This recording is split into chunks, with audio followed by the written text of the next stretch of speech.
Cela pourrait vous choquer. 55 pays dans le monde pratiquent encore la peine de mort. Mais ces systèmes sont radicalement différents. Du couloir de la mort japonais qui rend les détenus fous, à celui de l'Arabie Saoudite avec sa sinistre particularité. Les États-Unis. Commençons par les États-Unis. Les États-Unis prononcent de nombreuses condamnations à mort chaque année.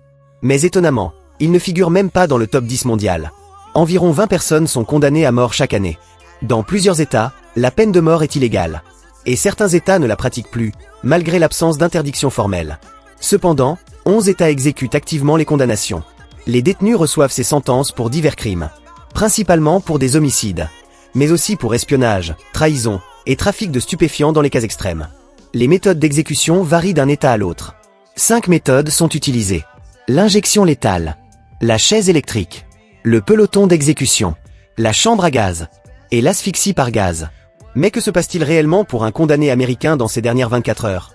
24 heures avant l'exécution, le détenu est retiré de sa cellule. Il est transféré dans ce qu'on appelle ironiquement la maison de la mort. En entrant, ce sera la dernière fois qu'il verra l'extérieur. Il subit une fouille corporelle complète. Il reçoit de nouveaux vêtements. Il est ensuite conduit dans sa nouvelle et dernière cellule. On l'appelle la cellule de surveillance de la mort. Là, le détenu passera sa dernière nuit. Certains choisissent de dormir. D'autres ne le peuvent pas, sachant ce qui les attend. 15 heures avant l'exécution, ils sont réveillés. Ils prennent une douche. Ils reçoivent un petit déjeuner ordinaire de prison.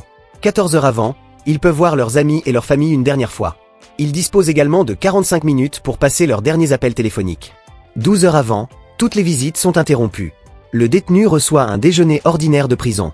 Il peut voir un prêtre ou un imam. Les détenus portent de nombreux regrets et secrets. C'est leur dernière chance de se confesser et d'avoir l'esprit clair. 8 heures avant, le détenu peut voir son dernier coucher de soleil. Il est ensuite autorisé à écrire des lettres pendant 1 heure. Ses derniers adieux à ses amis et sa famille. 6 heures avant, le détenu commande son dernier repas. Contrairement à ce que beaucoup pensent, il ne peut pas commander ce qu'il veut. Il doit respecter un budget de 30 $, ce qui n'est pas beaucoup avec les prix actuels. Si l'exécution se fait par chaise électrique, on lui rase la tête.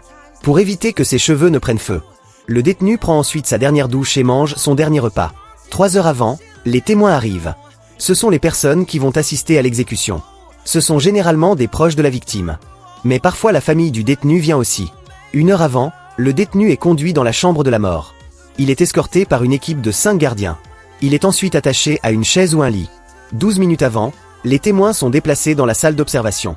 Les rideaux sont tirés. La vitre est à sens unique. Le détenu ne voit jamais les personnes qui l'observent.